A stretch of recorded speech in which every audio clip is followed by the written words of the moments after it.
All Bay Music Magazine presenting Vagabond Lover. How you doing today, Vagabond Lover? Doing good, man. It's good to be here. Likewise, man. Likewise. So, we heard the music. We're impressed. Definitely excited to have you on board at All Bay Studios today. One of the key things that my mom always enjoyed was learning how you guys got your stage name. Well, in this particular case, Vagabond Lover, I would love to know what influenced this stage name. So how did you get this name? It's funny because I'm a quintessential hopeless romantic, and so I feel like I spent my whole life looking for love and never being able to find a home for my heart, and so I felt like a vagabond. And so bouncing from relationship to relationship, trying to make something work and get chemistry with somebody, it just never seemed to work out for me. And so the term vagabond lover seemed to be a very good description of who I was. And when you listen to a lot of the music comes out of that perspective. It comes from, me having heartaches and heartbreaks and so the name Vagabond Lover just seemed to fit. It was actually originally going to be the title of an album, and then it just seemed to fit me so perfectly that I just adopted that as my stage name. Okay. So it was kind of a mix of fate and maybe how your relationships felt to seem to either start or end, mainly end. Yeah, I mean, it wasn't planned out. Originally, I used to go by Maceo Blue, and somewhere out in the ether, there's an album out by Maceo Blue that came out a long time ago. But really, this was just a much better fit for me. And originally, Vagabond Lover was going to be the name of a group. And one time I had to bounce a dude from the group because he no called, no showed for a big show that was at Brick and Mortar in the city. And we had to go on and perform without him. I had to sing all his parts. It was pretty crazy. And one of the reasons why he was upset was because he was feeling like he wasn't getting enough shine. And I said, yo, this is not about an individual person. This is about the group. This is about Vagabond Lover. And he said, you are a Vagabond Lover. And when he said that, it kind of resonated with me. And that's really when I began to take the name on Vagabond Lover as my personal stage name. That's cool. So, where is the Vagabond Lover from? Like, what city? What city? And growing up there, how did that influence you? Man, Vagabond Lover is born and raised in San Francisco, California, in the Mission. And being from the Bay, it's a very sort of ethnically diverse sort of area. My father's African American, my mother was from Nicaragua, so I grew up. Not only, experiencing a lot of black music like funk and things like that, but I also grew up listening to cumbias and merengue and salsa and all that stuff, And so just being exposed to so many different things, speaking Spanish, listening to as many different things as you could possibly imagine. And then you add hip hop into the mix. It was a real sort of, kind of molding and shaping experience, and it kind of shaped who I became as a person, but it also shaped how I thought musically, So definitely growing up in San Francisco probably helped me. If you listen to my sound, it's very eclectic, and I do like a little bit of everything. I don't just do one thing, and I think that's a direct result of growing up not only in San Francisco, but in the Mission. Gotcha. Okay. So, tell us, what are some of your musical influences? Man, that's a loaded question. First and foremost, probably my biggest musical influence is definitely Prince. Prince, I was born and raised on Prince. I grew up listening to Prince in the house. Some of my earliest memories of music were Prince. One of my favorite bands when I was very young was The Time, because I heard it over and over from my father. And later on I found out that was also basically Prince. But his sound, the way there was just something about the way he made music that just resonated with me personally. And but I also loved, things like Roger and Zapp. Computer Love is like one of my all-time favorite songs. I grew up listening to a lot of Jodeci and a lot of the old school R&B. And at the same time, I was also influenced heavily by a lot of the G-Funk. Like I used to love Snoop and Dr. Dre and all those cats.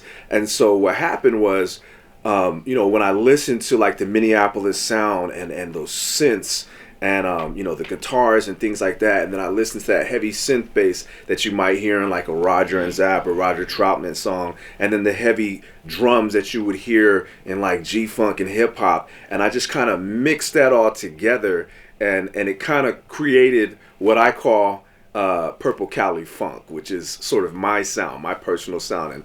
And that my goal is to just have it be a sound that really puts this region on the map. Like when people hear Purple Cali Funk, they know that's from Frisco. Okay, got you. Heck yeah. So in the sense of developing your own sound, which I agree, one of the things that I believe landed us together in this interview today was the fact that you are different, and not just different, but with a high like musical taste. Like it's definitely you get punch drunk listening to it, and that's a straight like salute coming from me, because like I listen to all kinds of music, and I can tell when something is a cut above what people are doing, and there's no doubt you're in that lane. Right. What are some of the instruments that you are playing right now? Like it sounds like you produce your own music. Definitely. So I produce probably about 95% of what you hear was produced almost entirely by me. Occasionally I work with some very talented artists. There's a cat named Seven that I work with occasionally, who's an amazing artist, singer-songwriter. I work with another cat named Elijah Henry, who's amazing. But 95% of what you hear is from me, and I play all the instruments that you hear on it. Basically, I play the guitar. The keys are probably my main instrument.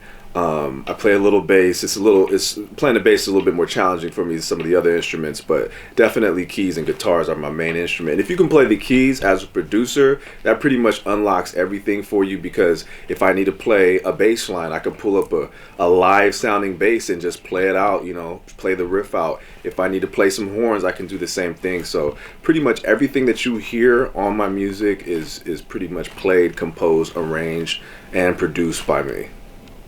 That's awesome. Yeah, definitely wanted the viewers to know that. I think that's a very important piece of the puzzle that makes up Vagabond Lover. So, we've had a pretty hectic year, but it sounds like within this hectic year, you've also had a busy and productive year. You got 2 albums out, both that were dropped this year. Yeah. Can you tell us more about these projects? Yeah, I mean, a lot of people were very sort of discouraged and disheartened and dismayed by everything that's been going on. You had a lot of people just locked down and just, not doing a whole lot. And the way I looked at it, I just looked at it like, hey, this is more time for me to sit here and work on my craft. And I ended up being so productive and so prolific over this last year that I had so much music to release that I released an EP in January called Basslines and Broken Hearts. It was released on January 19th. And that one was just basically a heartbreak album. And I had so many of these Vagabond Lover heartbreak sort of songs that I put together this whole EP. It's a 6-song EP, and it's one of my favorite projects that I've ever worked on because it's from the heart. And not too long after that, it had always been a goal of mine to drop something on Valentine's Day. And so even though I had dropped the Basslines and Broken Hearts EP on January 19th, I said, what the hell? And I had a 5-song EP ready to go, and it's called Electric Love. And I dropped that on February 14th. And that one right there is very different from Basslines and Broken Hearts. That one is, my father used to classify that type of music as baby making music. So definitely, that's definitely like our parents' generation. I guess you would call it like a language term or whatever. For sure. So the two albums. What's the names of them? So the first one that I dropped in January, that's Basslines and Broken Hearts. And how many tracks is on that? That one has 6 tracks. Okay. Yep. And then the follow-up is Electric Love, and that's a 5-track EP. So on these 2 projects, surely you're working on some videos for them. Definitely. I'm actually writing the treatments right now. I'm working with a videographer. I'm writing treatments. The thing is that I see a lot of artists from the Bay just kind of throw together videos and visuals and imagery, and it's kind of done half-heartedly or not well thought out. It's done in a very thoughtless way. It's, the typical stuff. I'm here with some money and some chicks in a thong dancing. I mean, like, I'm not down with all that, right? So if that's what you do, that's cool. But for me, I'm an artist, like, from head to toe. So everything's got to be visually done right. So I don't just rush to drop any visuals from the album covers. I do all my own album covers. I do all my own sort of art direction. And so with the videos, I'm very meticulous. And I've specifically said, do not ever suggest that I do a video walking on the beach singing a love song or I'll slap you. Because that is the most played thing you have ever seen. So if you ever see a video from me, it's going to be very well thought out, very artistic, and it's never going to be regular. It's just going to be on some different stuff. So I'm working on that right now, and I got some stuff that's coming that's going to be pretty cool. That's awesome. So are you also recording a new project, or or do you have anything else dropping this year, or what's the game plan? Minus the last 2 projects you dropped. Yeah, I mean, actually, I've got a lot going on. I've got a whole slate of projects that I'm producing for other artists. I got an artist by the name of Little Flower Nasty. I'm finishing up her album. I'm working on an album for a dope rapper from the city named Z-Man, who was formerly signed to Def Jam. I'm working on some projects for some bigger artists that are not from the Bay, and I got another project by a young lady by the name of Aja, who happens to be my niece, but she's a phenomenal singer. That's coming out. But me personally, Vagabond Lover, the next project that's coming out is going to be a full album called Digital Purple.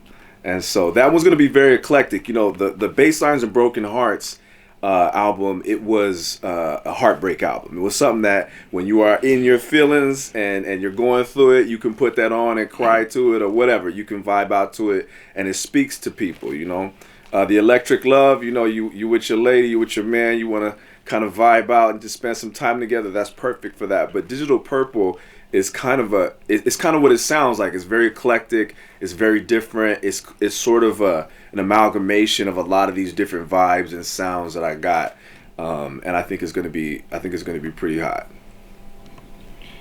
Yeah, it's tight. So,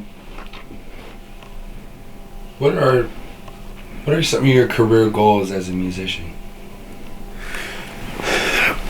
As a musician, in terms of career goals, well, the biggest, most outlandish goal that I want is I want, like I had kind of mentioned before, I really want to I want to proliferate the Bay with my sound. I want to produce so many different artists from the Bay that when people hear music from the Bay, they can immediately identify that with Purple Cali Funk, with Vagabond Lover. Like I want to create, just like they have.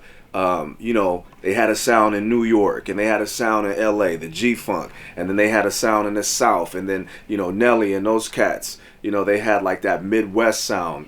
I want to create like a Frisco sound, like a Bay Area sound.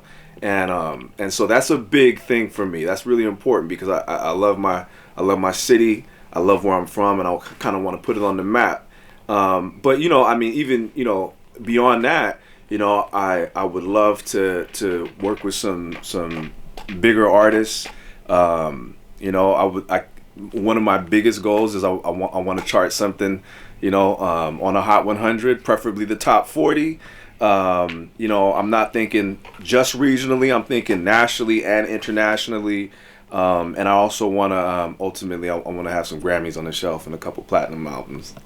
I believe in you. Right on, man. And definitely, I believe that we could definitely pull that off right here in this room. I'm with it. So, outside of career goals, is there any other business ventures that you're interested in pursuing beyond this? I hear that you do a lot of stuff in the media side, and you work with kids. Can you tell us more about that? I mean, so when I'm not running around pretending to be a rock star, I'm actually a professional artist. I've worked in the entertainment industry as a visual development concept artist. So what that means is, I design characters and creatures and environments and props and things like that for video games, animation, and film. And recently, I've been a college professor at a big art university in San Francisco, and I actually created from scratch the #1 program for concept art in the country. So I built that from nothing.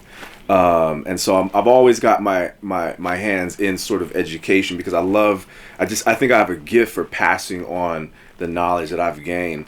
Not everybody does. I know a lot of good artists, a lot of good musicians who are not good teachers, but for whatever reason, I've been blessed with the ability to do both. So I feel like I have like a social and moral responsibility and obligation to continue to pass it on in whatever capacity. So I work, I love helping develop young artists, whether it be visual art or music. I love working with young people and helping them, just sort of encouraging them, because I didn't always have the encouragement to pursue my craft. So when I see somebody who's talented, I love to kind of get in there and mentor them and encourage them. But beyond that, I really one of the big things that I want to do is I want to get into a lot of producing, like sync licensing stuff for music, producing music for film, movies, things like that. And I also want to ultimately I want to start like I'm big into media, so I love being on camera, doing interviews and things like that. So it's ironic that I'm on the other side of the situation, but I actually want to create a show where I go around and I interview, hot artists from the Bay and things like that. And I mean, and have a unique twist on it. So I just want to have my hands in everything. I'm too creative to just do one thing. I want to do a little bit of this, a little bit of that, and just kind of keep the juices going. Heck yeah. So, where can people find you online? Probably the best place to find me is on Instagram. You can look me up under Vagabond Lover Music. You can also look me up on SoundCloud. I got a SoundCloud with all 3 albums on it, where you can go and check it out. Vagabond Lover Music is the SoundCloud. You can find any of the music on any of the streaming sites, Spotify, iTunes, Apple Music, Deezer, whatever. Website is in progress. That's going to be up probably within the next 3 to 4 weeks. And and I'm all over the place. But if people look hard enough, they can find me. Do you have any last words or shout outs that you want to tell the fans? Man, I just want to give a shout out to all my homies from the mission. To a toda mi gente nicaragüense, todo mi pinolero. Just want to say what's up. Whenever I do this music, I'm trying to put not only Frisco on the map, but the mission, and also todo mi paisano de Nicaragua. Just want to make sure that people know that Central Americans are doing it big. And I also want to give a shout out to all my homies that have been with me in the musical journey: Elijah Henry, Jules Jones, King Riggs, Stefan, aka Seven, my homegirl Daphne, Little Flower Nasty, my niece Aja. I just want to say what's up. Appreciate you guys for encouraging me and helping me keep my dream moving. And I just want to say thank you to everybody who supported the albums, because I've gotten a lot of love from the projects that I've been working on. And I just want to keep putting out good music that people dig.